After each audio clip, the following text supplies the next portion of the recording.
The aim of this is to have a bit of a debate, not just between the panelists, but actually between the panelists and you as participants at the conference. What I'm going to do in a moment is introduce each of our panelists. They're all each going to have 60 seconds to sort of do a quick elevator pitch of who they are and what they do, and hopefully something very relevant to the topic today, which is, are we moving towards a more consumer market?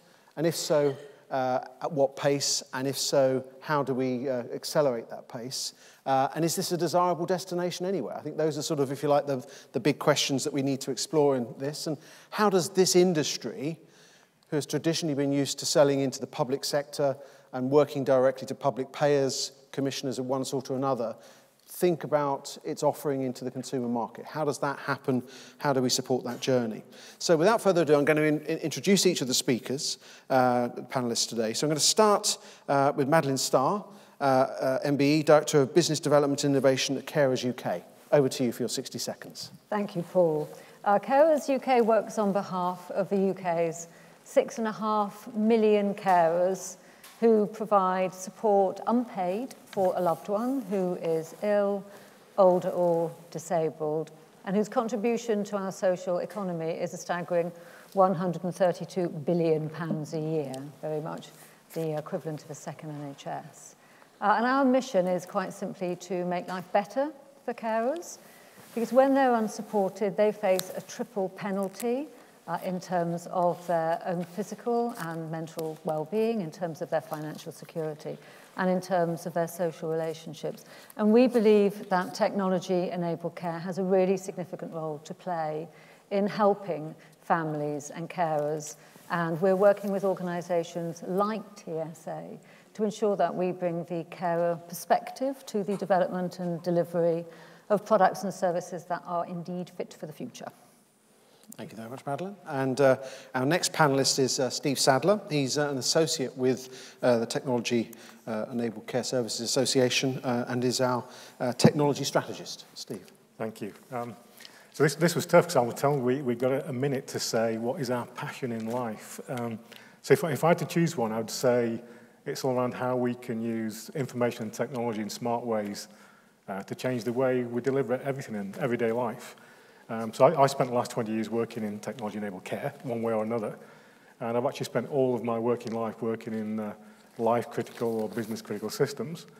And I guess one theme about all those systems is what you find, it doesn't take many moving parts in terms of the people or the technology or the information for them very quickly to become apparently complex.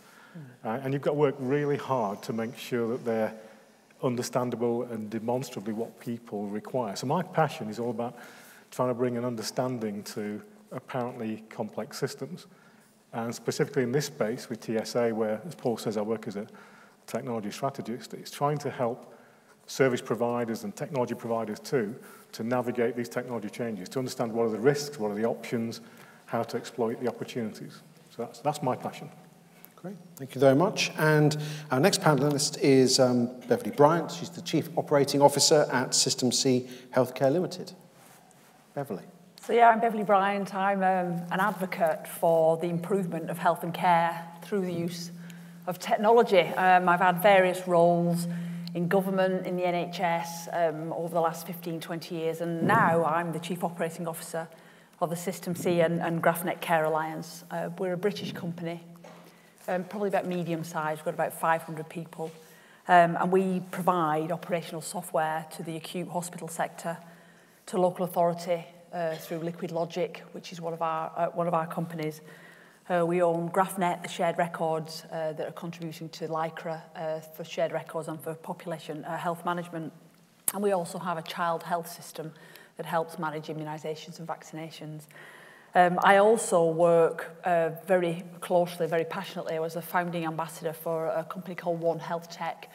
We are trying to help women and girls to thrive in health technology careers and help attract more diverse groups, not just women, to come and work with us in health technology, because the skills gap is quite startling.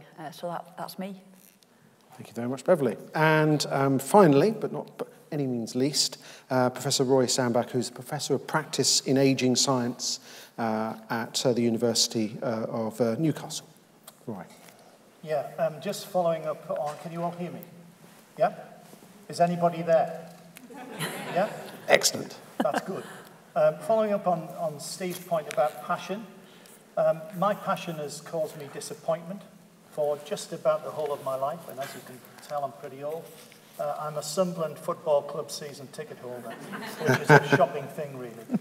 Anyway, I have a complete change of my DNA. There's a mutation on chromosome 21, which is a disappointment gene. Anyway, put that to one side. I am here because Paul asked me to come and I'm well outside of my comfort zone. I was a global R&D director, research and development director, with one of the biggest companies in the world, Procter & Gamble.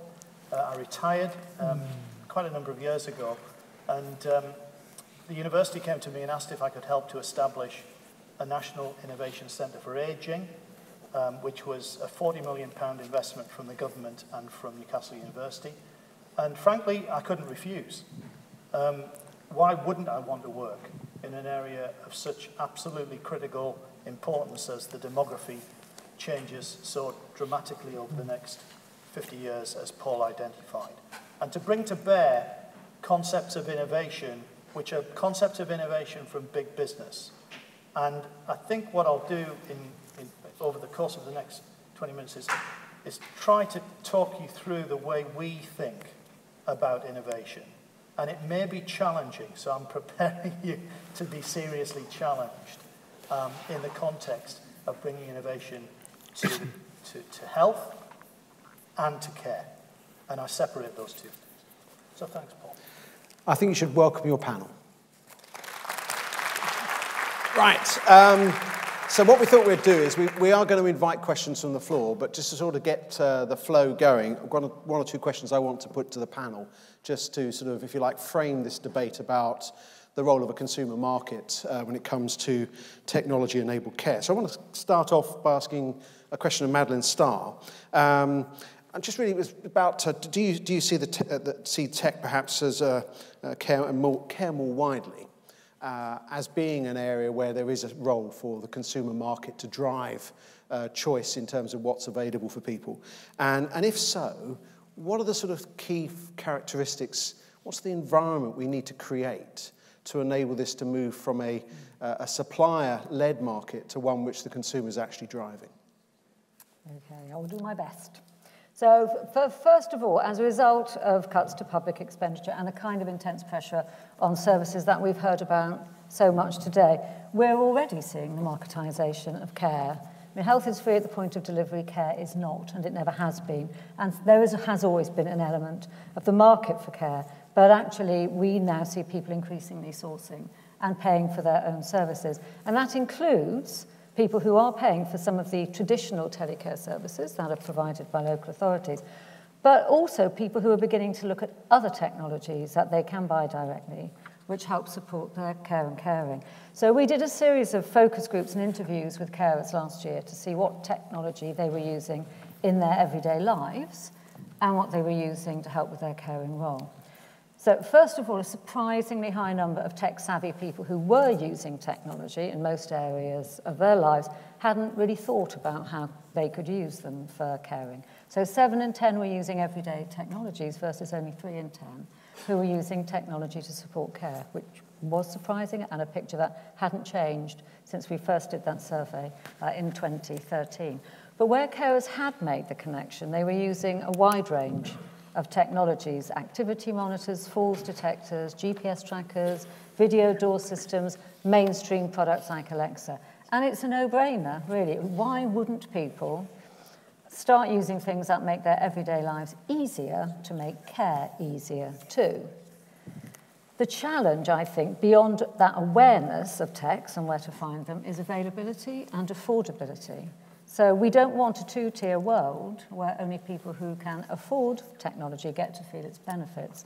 So I think there's a need for statutory services to make innovative products available to people through mainstream care budgets, things like direct payments, as well as a consumer market where demand for techs gradually sees them become mainstream products and helps bring their costs down. But where we really are not yet seeing technology, or certainly not as in the mainstream, is in frontline care service delivery, with care workers still writing paper notes for families in a file which they leave on a table in the corner, and doing their case notes in the same way. And these frontline care services are very much what many families depend on. Most aren't even connected to each other, let alone connected to the people they're providing care to, despite the potential for activity monitoring technologies to be part of 24/7 services that could offer reassurance and peace of mind. So the challenge is a huge gap between the world of the possible and the reality of time and task care service delivery. So in this space, my ambition is twofold. It's a consumer market for technology products that support care and caring, whether they're specifically designed to do that or not. So, mainstream everyday technologies, if they work, that's fine. But also statutory services that make them available where affordability is an issue. And then critically, for technology-enabled frontline care services with care workers trained in techs and connected to each other, connected to their clients, connected to their wider communities, because that's the only way that we're going to see a transformation in community care services, and the only way too, I think, that we're going to see a transformation and a revaluing of the social care workforce. Okay, thank you very much. And just sort of thinking about that and that sort of way in which your survey finds that people are using everyday technology in all sorts of parts of their lives. It's part of our everyday experience. One of the things that we've obviously been discussing here already this week, and we discussed at the conference last year, was the role of the digital switch, the ending of analog telephony services, some of the disruptions that are going to occur because of technological development over the coming time. Steve, I just wanted to ask you really, I mean, those disruptive effects, can you say a bit about how those are going to play out in terms of the role of local government? I mean, this sort of notion of the NHS has a goal of becoming paperless, but we still have a very paper-heavy system when it comes to social care. So what are the sort of disruptions that we can expect, particularly from the point of view of maybe a sort of local government and central government? Okay, so maybe we can circle back to the local government question and maybe start with the theme of disruption, because for me it comes in quite a few forms. I guess the one that dominates is the fact that not a day goes by without you seeing some new, innovative health and care proposition, and we see them here today. Whether it be wonderful little application. I don't know if you've seen some of the stands out there, but Cafoodle, I've never come across Cafoodle before, but the idea of personalised diet and an app that goes with that is just fantastic. Or at the other extreme, you saw that wonderful, evocative presentation by Kay Smith on virtual reality. Every day that goes by, you see new applications of technology that deliver new health and care options. So that disruption's there, and increasingly it seems to be about getting upstream, being more proactive and preventative in what we do and allowing people to self-manage their own health condition. It does seem to appeal to everything we know and love. So we're getting disrupted at the health proposition level, but equally you see the same degree of disruption when you look at the devices you can touch and feel. You've only got to, again, explore the propositions out there today. You've got intelligent speakers, you've got body-worn devices, health solutions, smart apps, and there's a whole world building around that sort of technology, which is much more akin to what we're used to as consumers. And it's hard to believe that will not disrupt what we do from an everyday point of view. It raises some interesting challenges, maybe circle back to that. But it's increasingly consumer awareness of technologies populating our world of technology-enabled care. And the fascinating part of that to me is, where does that come from? 'Cause it pretty much bypasses everything to do with governmental structures. I was reading something yesterday around, was it Amazon are saying? So last year, Amazon's turnover was slightly larger than the gross domestic product of Algeria. And last year, they spent $23 billion on research and development, $23 billion, just R&D. If you add up all of the traditional suppliers to our tech market, my quick sum came to about 0.1% of that R&D investment. And the quid pro quo there is fantastic. How well have those telecare and telehealth providers done to deliver what they have today with only that minuscule fraction of Amazon's budget. But if you roll the rest into the mix, Google, Apple, Samsung, and all the others, it would be naive to think that that sort of R&D on consumer-oriented products and artificial intelligence and data analytics will not disrupt what we do. Of course it's going to disrupt. So it kind of brings me back to the question of where do some of our other governance structures, like governmental issues, fit into that? And I think arguably there's an even greater role, because you could say that, well, take the example you raised, the analog to digital transformation of telecommunications. It is going to happen. 2025 is the end point. It started already. So that's raising lots of questions for us about robust testing of the technology we have today. Does it work? Does it still communicate? And we hope it does. We know some parts of it will fail and need upgrading. But the reality is it is going to happen. So wherever you look across the piece, even that communication between the device and the smart apps at the end, that itself is changing. And what that raises in my own mind is that there's still a very strong role somebody needs to bring to bear, whether it's local government or other associations. You've got to prove that wherever you build is still fit for purpose. It still delivers something that's life-critical and is life-saving, rather than some random collection of bits and bytes and boxes. So I think there is a role for local government. Maybe you could add to that script that local government and central government should be seed funding that change, should be assisting the migration, maybe helping to navigate the regulatory and standards changes that come with it. That would be a key role for me in that sense. And that last bit's an interesting challenge because local authorities do have, certainly in England, a market-shaping role. They have a role in trying to develop the care market. So maybe it's also thinking about the care market of not so much the future, but the near and the present in terms of do we have a care system that's fit for purpose when it comes to technology. One of the threads we've had throughout today has been the role of information, and I use the word information having heard what George Crook said to us earlier on. He's tired of people talking about data. What really matters is the way in which that data is then put together to create insight and actionable intelligence.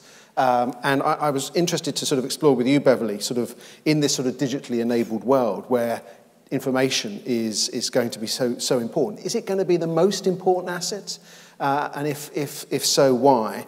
And when it comes to the role of patients, consumers, or as George was talking a lot today about citizens, where does the private and the public sector come into this in terms of their roles in this space of trying to create a citizen-enabled consumer market for technology?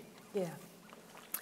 So I'll bring it down to what the citizen or the patient wants is to interact with care and receive care and be treated and get better, etc. So I looked at this through the lens of the care provider. And I think about care providers, private and public sector providers are the same. At the end of the day, it doesn't matter whether it's your own money or it's publicly funded or it's an NHS contract or it's a private sector contract. The first thing the providers need to do is to at least know as much about the patient or the citizen as the patient and the citizen know about themselves. Just when they rock up for treatment, if the care provider was able to know their previous conditions, their history, their demographics, appointments that they had, next of kin, the dog's name, what meds they're on, they would be up to speed with where the citizen is. And this speaks to your point about pace. We as a health and care sector are on the back foot in being able to know what's going on in the life of the individual in terms of their carers. So I still feel that, we're way behind other industries in this regard, and we need to start there. But once that is sorted, and we are on a journey, and we have to be optimistic about this, I think the application of artificial intelligence and algorithms could really transform the roles of the citizen, the patients, and the roles of the providers. Because data and information allows us to model outcomes and scenarios. And when we talk about what do we mean by population health and AI, I mean, the buzzwords that just fly around this stuff are dazzling. What we really mean is we're able to look at what happened to people like you when they had a similar disease and they went and were treated. This is what we were able to know about them, and we can maybe help you by applying some of that intelligence. If we think about our everyday use of data and AI in considering this conundrum, 10 years ago, we were all wowed by Tesco and their club card and the fact that they were able to send somebody advertisements for baby clothes because we knew they bought baby milk and nappies. The latest now, 10 years on, is Amazon saying, you bought this book, we therefore think you might want to buy this book. Or you watch this CD, the DVD, and therefore you might want to watch this. And then the latest one for me is I had this idea that I might take my family on a holiday to the Bahamas, which I've decided is way too expensive. But I went online, Googled, got sent a brochure, and now every time I go on Facebook, an advert pops up for that very holiday firm because they know that I Googled for it and sent me a brochure, and et cetera, et cetera. So this application of AI is how we need to think in terms of the consumerisation of data. Now, what always happens in health and care is that we leap to the negative edge cases. Oh, God, someone's going to start targeting alcohol-dependent people with special brew if we make this happen. Or insurance premiums are going to be hiked. Now, of course, we have to safeguard. We do need to make sure that the safeguards are in place to make sure that those things don't happen. But rather than, and that's for the role of the regulator, I really think there needs to be regulation around data through the TSA or another body, but someone needs to regulate for those things. But let me try and bring alive the potential positive impact through some more optimistic examples. And frankly, without these optimistic examples and use cases, we as an industry will fail to sell this. It'll always be the buzzwords and it'll never land in terms of mainstream. So in primary care, nurse practitioners and GPs discussing prevention, offering insights and signposting to peer groups, resources and intelligence as a result of information that they've had on people like you. That is where data can start coming alive, rather than it just being a reactive service. The government announced last week or the week before that they're going to be GP consultations with 30 people all turning up to be consulted with. Why don't we use those groups as clinical trials for wearables and telehealth? If everyone's got the same condition, why don't we use them to start trying these things out? In secondary care, multidisciplinary teams receiving alerts about cohorts of patients during trial periods where we can actually survey what the impact is of certain drugs to actually help pinpoint the best treatment options.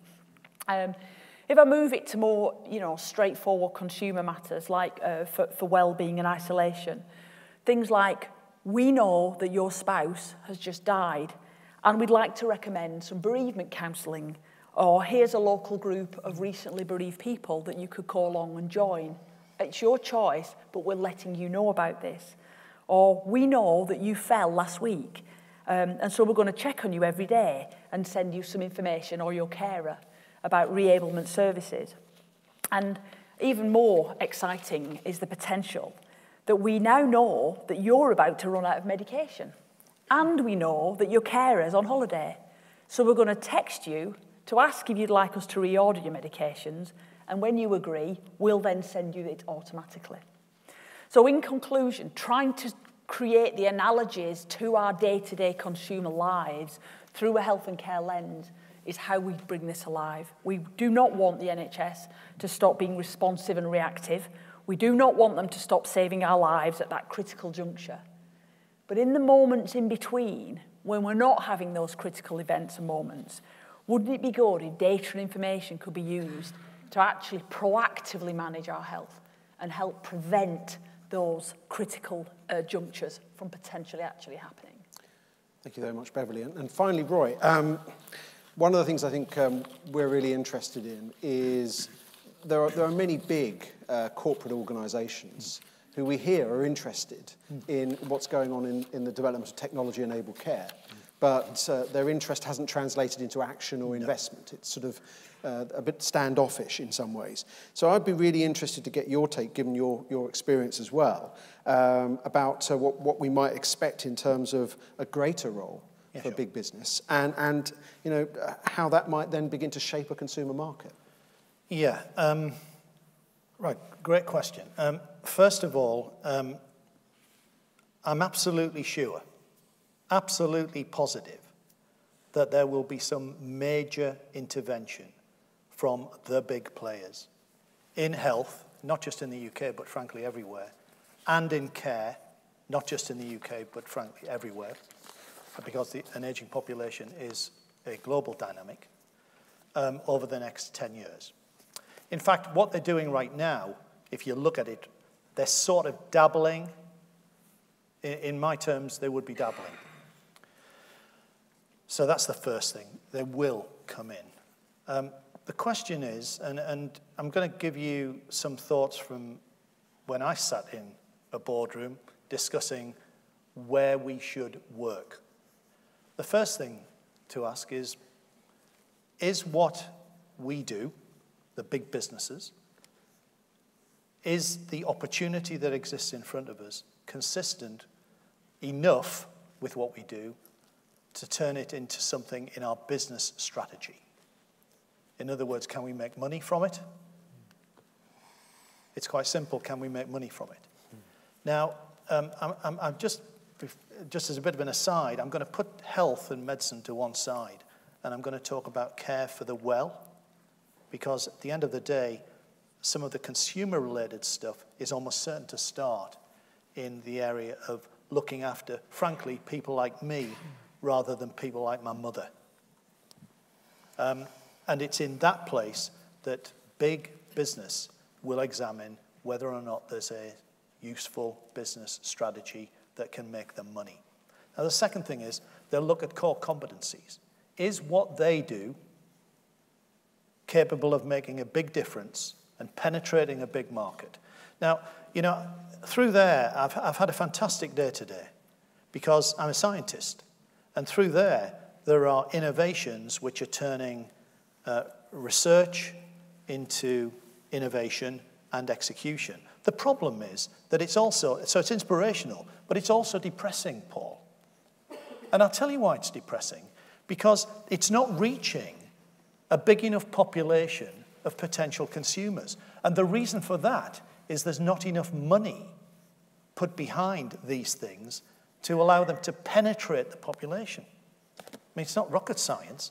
In fact, there are some things in this innovation accelerator that everyone my age should know about. But why don't they? Because there's not enough money.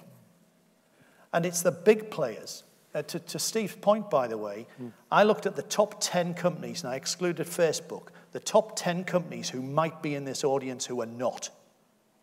And their profitability in the past year is 250 billion. That's more money than we spend on the health service and care together by a country mile. They're not in the room. Samsung's in the room. BT is in the room to a degree. But the others are not here. Right. So, business strategy, core competency. Now then, I'm going to just say, that's not a threat. I don't think it's a threat. The reason it's not a threat is because there's expertise in this room that will give insight, vital insight, in the care and preventative care space that those companies don't have. Remember, they're populated by people who are often quite young. That's one of the reasons, by the way, why they've not got into this business, because they're populated by even senior leaders. Senior leaders even in my old company, senior leaders now, you know, I like police. They look really young to me, and honestly, they just don't have that sort of sense of business strategy for the old, which they need.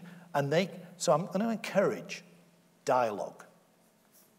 The dialogue between public sector innovation opportunity, private sector small businesses, and big business research and development management. And there are people like me around who can help to facilitate that discussion. There are not many around who do that, but there are some. That's one thing.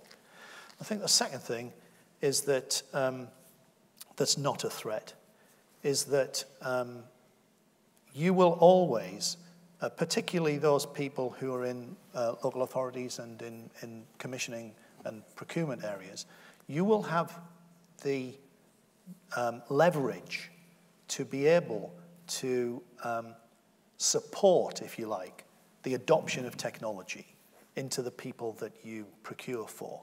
And that's a good thing for big business. They want to have that clarity of purpose. Now, I'm going to encourage all procurement services in the public sector to be simplified. But nevertheless, that's a second thing that you have as a valuable contribution to the way in which big business will come in. But it will happen.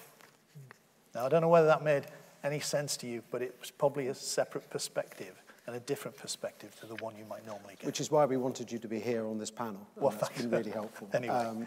So that sets the scene from 4 different perspectives about the role of information, the role of disruption. Is it disruption or is it displacement?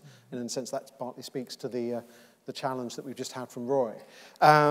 We're now going to go to the floor, and I'm going to see who would like to, if you like, respond to what they've heard, ask any other questions. I frame this way.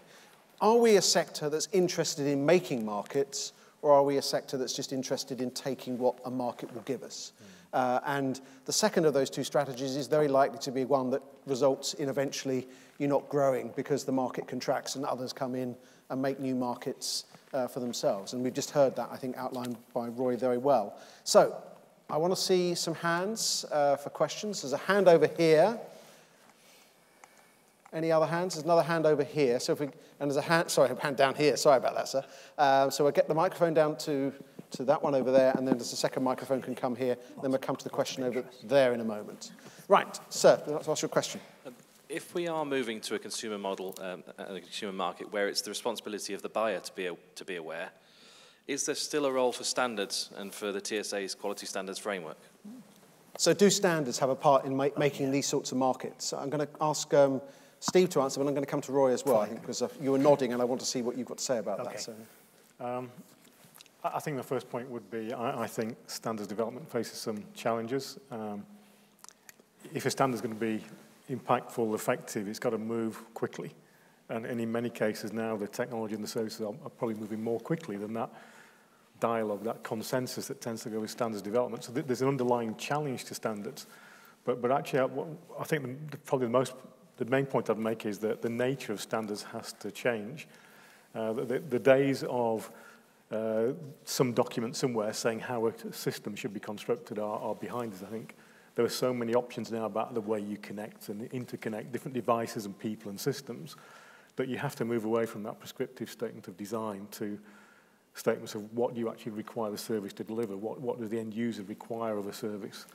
I'd encourage people, for example, tomorrow I think there's a talk from the SEN 431 group on service standards. So it's much more about what you want to deliver than how you should set about doing it. So there definitely is going to be a change there, but I would argue that if what we're creating here is this wide spectrum of different health and care solutions with lots and lots of different care technologies, actually there's an even stronger and even more powerful need for some sort of framework that guides you towards stuff that works, that's trustable. So I think you'll find that maybe soften the standards word, but a quality guidance framework that leads you to the right solutions with the right outcomes, I think is even more important in that changing world. That would be my view. Roy? Yeah, great question. And 2 things. First, I absolutely agree that we need to have standards in this particular context because we're dealing with people and we're dealing with people's lives and we're dealing with things that are absolutely central to their being. So standards are absolutely crucial.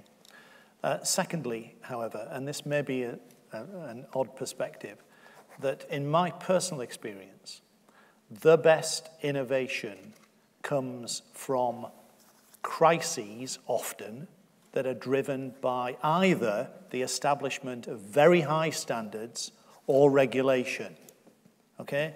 Big business responds extremely well to crises, and those crises develop through careful government regulation or government standards really focuses the mind. You can see it now, by the way, in the food and drink business, where the sugar tax has really focused the minds of people in Nestle. They're not just sitting still and saying, well, we'll take a bit of sugar out and we'll, put in water, we'll dilute the stuff. No, they're doing really, really outstanding leading edge research and development. And so I'm bang on for standards and indeed for serious regulation of products and services in this context. And is that actually also part of how you provide some of the assurance that maybe some of those big corporates are looking for to take the step into this sort of market? Yeah, the way I look at this is that there is a mandatory level of standard that you have to deliver, and beyond that then there will be a competitive performance piece which will determine whether Google beats Apple, let's say. Just as one example, by the way. There are other service providers, but whether Google beats Apple or Apple beats Google. But the baseline of quality service is something that a standard would deliver. Okay? Thank you. I think there was a question here. Yeah. Hi, Nigel Bates from CareCentric.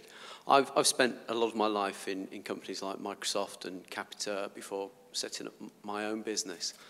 I just wanted to comment on your thoughts first. I think you're right that to get the big players to come into the market, they need to see mass adoption. And all I've ever seen in telecare and technology-enabled care is pilots. We're still seeing a load of things in that room there which are capable of delivering massive savings. Yeah.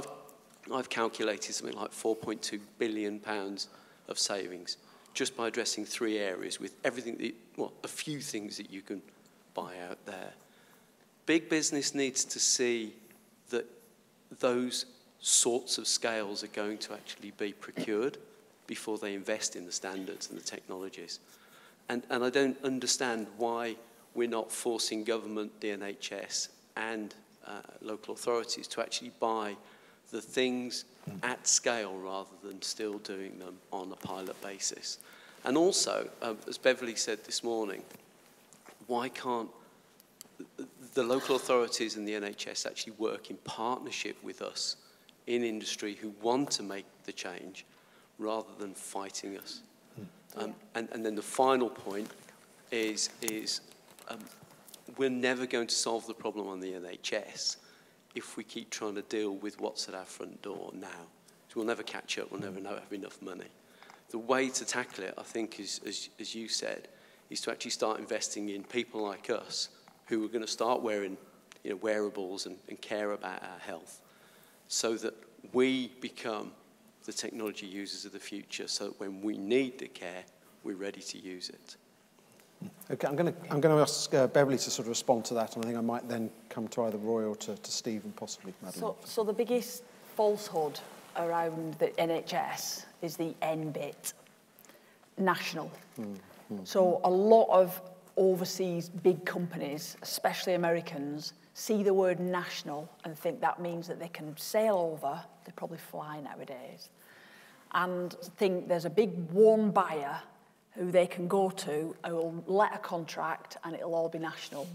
We know that that never happens anymore, and it's happened across loads of services. Humana came and went, Microsoft are in and out, they're changing their mind, etc., etc. The federated nature of the National Health Service and the decision to delegate all decision-making responsibility to boards means that it's a fragmented market, and you have to be able to sell the same thing to 249 providers, 212 CCGs, etc., etc., etc. And the difficulty with that is that a lot of companies think the cost of sale, never mind the slow decision-making, it's a very, very difficult market to be in. You've got to be, as I say, a certain type of nutter to really want to make. If you want to make loads of money, do not get into this market. It's the cold fact of the matter. Because most of us who do it, as you know, care about the outcomes, and if we make any money, it's a bloody miracle, etc. So, but we mustn't give the overseas, the Microsofts and the Googles, the impression that they can just come in and take the landscape. The consumer side actually is the only market that's really accessible at the moment for any of our industries and organisations. And I do really feel strongly that if our government are serious about the industrial strategy and about a post-Brexit Britain where we compete internationally, the NHS brand is gold. Overseas markets absolutely love it, and they are missing a trick if the government do not reach out to companies like ours who know how to build and deliver stuff in the NHS and use that to sail around the world. Australia and Canada love it. and help to sell UK PLC to the rest of the world. I don't have a magic bullet other than to keep trying to lobby and push, but if we continue to deliver as we are and prove our worth through delivery, we've got NHS and local authority partners who are prepared to stand shoulder to shoulder with us to tell the rest of the world that we can do it. And frankly, I don't necessarily need Microsoft and Google to help us with that. And Madeline, I mean, is it really Microsoft? Is it Google? Is it, in fact, maybe some of our own infrastructure providers in this country that are providing other services to other people? I mean, are we talking about the right sort of players when we're talking about what Roy was talking about, which was services for the well, yep. but to keeping them well? Yep, I think it is. I think Roy's absolutely right. It's services to us, and then by definition, it's services to us as we begin to extend them into support for our own families, for example. And I think it will be those mainstream technology providers who'll crack it, and they'll crack it because they can reach the public. What the people in the exhibition hall here can't do is reach the public. They can reach statutory services, and I'm absolutely with Beverly about the myth about a national health service. It is, we talk about a fragmented consumer market. We have this fragmented statutory market, which is an enormous challenge for small players, and it's why we see pilotitis, and why we've seen round after round of Innovate UK funding put into startups and SMEs that are almost doomed to fail because they can't scale into this extraordinarily complex system, which requires real investment and indeed balls to keep people hanging on in there to make it work. Reaching the public is an enormous challenge, and we've done a couple of waves of this insight work to see really how aware people are of these types of technologies, and they're just not. They're nowhere on the map. So if we begin with the kind of everyday stuff that we will adopt because it feels as if it's good for us and it makes sense for us, we will be bright enough, I think, to look at its application beyond us then to the things that we find challenging in our everyday lives, and care is one of those. So I'm now going to go back to the audience and get some more questions and comments, and I want to see hands. I saw the hand over here, so we'll get the microphone to you, and I can see another hand over there, so we'll get the microphone to you, and I'll come to you in a moment, sir. So we'll start with the person here. Yeah. Joanne Bushell, Head of Progress Lifeline. You say information is vital to service delivery, but how do we protect personal data whilst making sure that service providers get the appropriate shared access? So this theme about trust and about the ethics of data and so on, very much a question from earlier on as well, I think really has to be directed at you first, Beverly. Yeah. How do we get to a position where people feel confident about how their data is going to be used before they really share it? So for me, it just comes down to consent. We have been backwards and forwards about whether we need a consent model and whether people should be allowed to say whether or not their data can be accessed.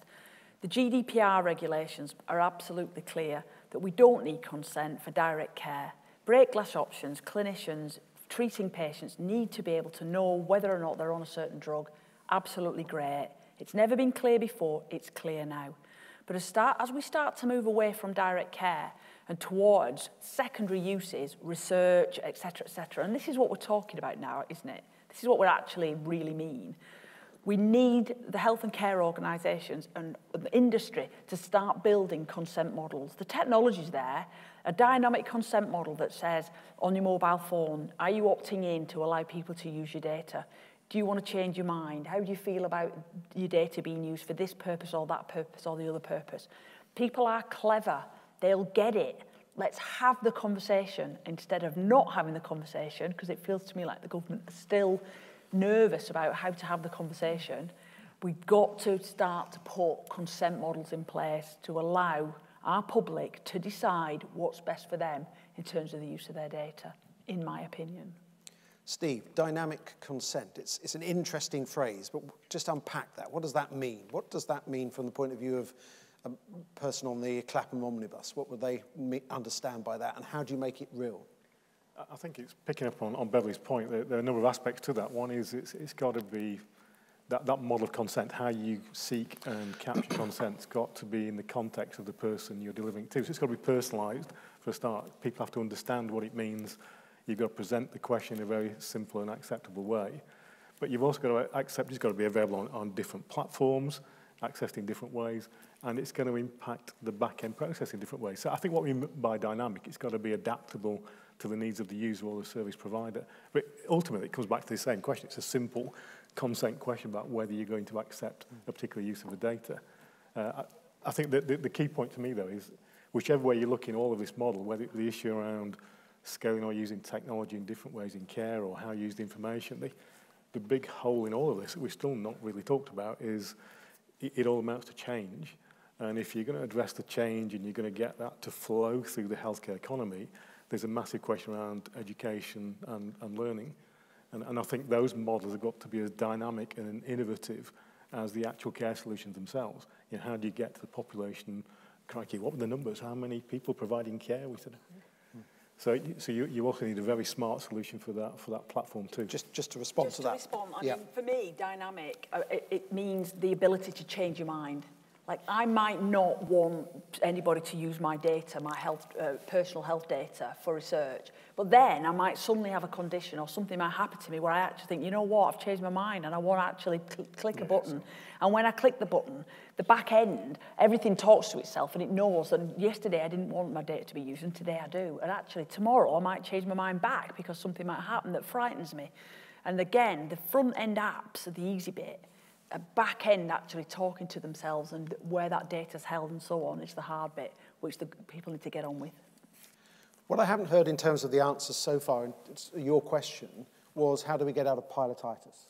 You know, that I've not heard, and it may well be the honest answer is we can't get out of pilotitis. But Roy, what would your answer be to getting out of pilotitis? I'll tell you one thing we can do. And the minister's here tomorrow, and she's going to be talking about healthy ageing, I suspect.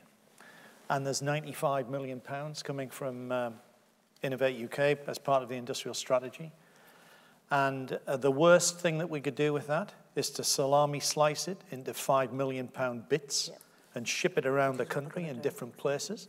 Would be ridiculous. We should put £95 million into, I don't know, multi-morbidity, care, package development, or preventative education for 55-year-olds, and not put £5 million into a whole heap of pilots of zero value when it comes to the potential to reach the population at large in Sunderland, in my hometown, in all of the places, by the way, where the fundamental health regimes are weak. We've got to do something. We've got to do something. A good friend of mine who's made many, many millions of pounds says frequently, we've got to think big and act big. And salami slicing £95 million, which sounds like a lot of money, by the way, but when you move it down to 5 million or 10 million, it's nothing in the greater scheme of things. So we can have that chat with the minister tomorrow, perhaps. I look forward to your question. Yes, by all means. I'll write that down. Okay, thank you very much. I've had some other hands go up over here. There's a hand there. You've got the mic already, please. Sue Yendall, University of Sheffield. Roy's just mentioned it, but until that point, the panel had talked about care for the well, and they talked about care when people need to get better. But I wanted to raise the point about people with multiple comorbidities, with frailties which often include mental and physical illnesses, but also hearing and sight impairments. And I wanted to talk about the technologies that we need to support those people whose numbers are definitely going to grow. So they're going to be a big market.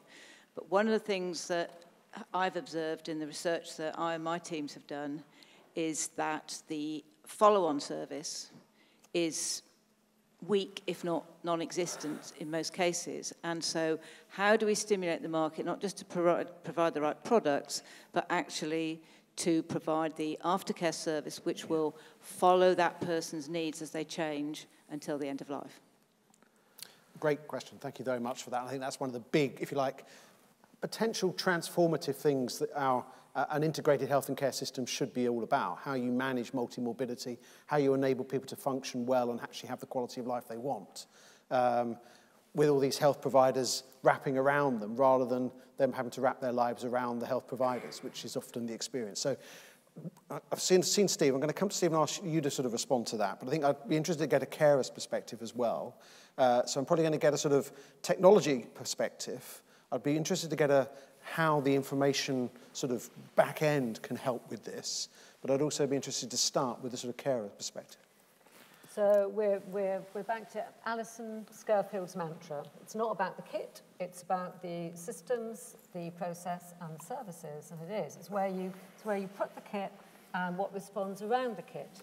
And at a certain point in someone's journey of care, that might well be family, friends, neighbours, and they can respond to some of these technology-enabled supports that are put in place. But as people's conditions worsen, when they coexist with other conditions, then we do begin to see the need for service response. What I would hate to see, though, is that boxed into artificial, siloed, statutory type divides. There's no reason why we should not have a range of consumer products that interact with and are interoperable with, talk to services provided either in a private provider space and a statutory provider space, and I think that's going to be one of the great challenges, is creating that ecosystem where you can have all those players in the market, and that also allows for people who are selling consumer products into a service wraparound. So actually, it's very unusual to see a standalone product. You tend to have something that wraps around it, however simple. So if we accept that, then we have to look at those ecosystems. But they've actually got to be fit for the way that people want to live their lives. And currently, we do just hive stuff off and we silo it and we make it very unresponsive. And we absolutely don't make it interoperable. And then, of course, we restrict data flow across it. So that idea of people consenting to the use of their data as they draw around them a kind of ecosystem of products and services that can support the way they live, the way they want to live, and the way they want to manage care. It's going to be absolutely critical. Where are we with this now, Steve? How do we respond to not sort of an offer which is 5, 6, 7 years away, but how do we make that real now? So if I try and put a little bit of a technology play on Please. Back to Sue's question, if you look at those people living with those multiple complex conditions, I think the first thing you have to agree from the outset is that it's not a generic solution. This is not a Henry Ford model. This is all around how do you personalize. So it comes back to that same commercial challenge, but how do you get scale and avoid pilotitis and yet still personalize? So for me, the technology and the services that win in that situation are the ones that deliver robust, scalable platforms, but they've got easy ways of tailoring what they do to the individual need. So that's one point, and there are such. I challenge you to go out there and test some of those solutions we see, and put that little measure across them. How many of them are easily personalizable, albeit providing a scalable piece of technology. But the other one, and this is the point that Madeline was alluding to, was that if you take those people with those complex needs, we've all seen lots of really, really good community-based assets in terms of technologies and services that would help a particular part of that person's life. But it's very hard to plug them together unless you've got that interoperable ecosystem where people open and share data with the right consent models and so on, the right interoperability. You've got nowhere to go. And I would argue that in that situation, you can have your cake and eat it. You can get scale of complex needs, and yet you can still get relatively small niche providers of service and technology feeding into that. So you need that interoperable ecosystem, would be my answer. And I think Beverly, just last word on this. Yeah, the problem with people with comorbidities, complex needs, is that all their information is held in siloed operational systems across the ecosystem of health and care providers. And through the shared record initiatives, through the work we do at GraphNet and the LICRA pilots, again, the exemplars, the idea there is to actually start to pull that information together into a repository that actually gives the clinician a full view, a dashboard view about what's going on with the care, with the citizen, with the patient, with the individual, and that is something we're working very hard, very we're seeing the benefits of that. We're writing up the case studies, etc., etc. The next stage, though, for technology for me is not really that passive ability for the A&E consultant or the GP to spot, to have a look, you know, the patients in front of them. Oh, I see here that you had a mental health, you had a crisis the other day and you did this and you did that. It's rather using the push technologies, the ability for actually, if certain conditions are met, that actually it's a proactive push of the information out to the clinician or the carer to let them know that an episode has just happened. Our best example, which is not really a good one in terms of comorbidities, is the wearables, the epilepsy app that we've developed with Dorset and Poole, where actually we've got two-way integration now between the patient with the wristband and when they're having a seizure, it's sent up to the clinician who can monitor and see what's been happening and then intervene, pick the phone up, turn up, etc., etc. But again, there's only a few examples of these. This needs to be the norm rather than just the edge case example. But I do think shared records and that repository of shared information is the starting point. And finally, Roy, I mean, you made the point that the big corporate interest would be more around tailoring offerings to the well. Yeah. But this population living with multimorbidity, if those multimorbidities are managed well, the self-care is good, the feedback is good, then actually there's a great deal of value to be added there as well. Why would business not be interested in putting an offering together in that respect as well? The first thing, and I'm going to be sort of optimistic, and I'm going to tell you this, and of course after I've told you it'll have to kill you because is that Big Pharma are very interested in all of the aspects of multimorbidity because one of their issues is that they're having to do significant clinical work for each individual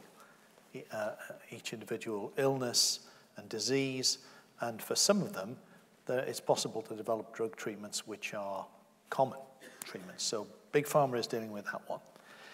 In terms of service provision for people with multimorbidities, to my mind, by the way, it's a cultural thing as much as a product and service offering thing. Why do I say that?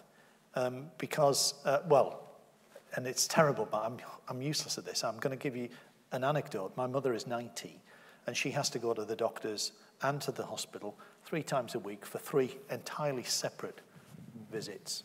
And it's just not good enough. Now, why is that happening? Well, it's because inside the system, they're siloing. Well, that is a practical, operational thing. But quite honestly, leaders in those environments should be driving a culture of sharing and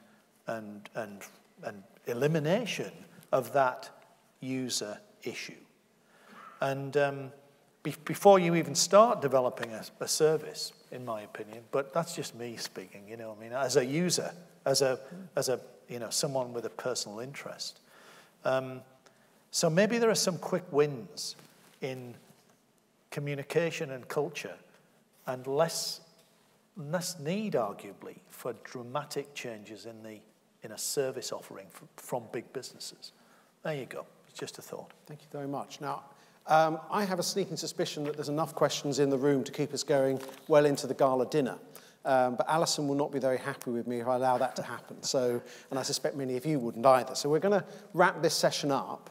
I want to, in a moment, to ask you to thank the panel. But before I do that, I just wanted to pick out a couple of things that really have struck me.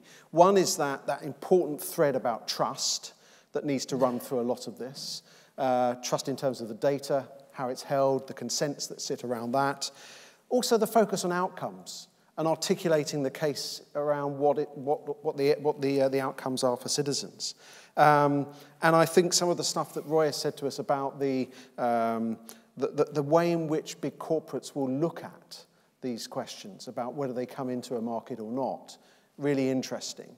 And I think the question for us in this industry is, if our aim and ambition is, as we've set it out, which is to grow and to become a more relevant sector than we already are, then thinking about how we shape those debates with those big corporates. So it's a classic thing that David Pearson was talking about earlier on when it comes to care. Is it done to you or is it done with you? We have the question and opportunity here, if we want to do this with rather than it being done to us or indeed over us. So that seems to me some of the sort of interesting opportunities coming out of all of these discussions. Lots to think about, lots to reflect on in more detail tomorrow morning. But for now, thank you very much indeed for your questions. I think we've really had a good, lively exchange. Can you show your appreciation to our panel, please?